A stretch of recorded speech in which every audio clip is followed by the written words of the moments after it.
మా అమ్మని అడగాలి, మా నాయన కష్టం మాకెందుకు కనబడనీయలేదు అని. మా అమ్మని మళ్ళా అడగాలి, మా నాయన ఏడవడం మాకు ఎన్నడూ కనబడలేదు ఎందుకని. మా అమ్మను చూసినప్పుడల్లా గుర్తుకొస్తాయి పురిటి నొప్పులు, ఎందుకంటే తన గర్భం నుండే వచ్చినం గనక. ఏడున్నా ఎట్లున్నా నాయన గుర్తుకొచ్చినప్పుడు బరువెక్కిన గుండెకు విశ్రాంతి దొరికి విశ్వాన్ని జయించేంత బలం దొరికినట్టు అనిపిస్తుంది. నిజంగా మా అమ్మని అడగాలి. మా అమ్మ తీసిన నొప్పులకు గుర్తింపు ఉన్నది, మా నాయన బతుకంతా తీసిన నొప్పులకు గుడిసెకమ్మంత గుర్తింపు కూడా లేదు ఎందుకని. మా అమ్మను ఖచ్చితంగా అడగాలి. వెన్నెల పల్లెకు రాకముందుకే మా నాయన పాదాలు మట్టితో మనసు పెట్టి మాట్లాడుతుంటాయి.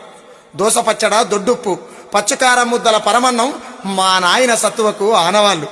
సచ్చిన మా నాయనకు మా అమ్మ పండుగ పూట బగార బువ్వ, కోడికూర ఫోటో ముందల పెడుతుంటే అడగాలని దగ్గరికి పోయినా అప్పటికే మా అమ్మ కండ్ల నిండా నీళ్లు.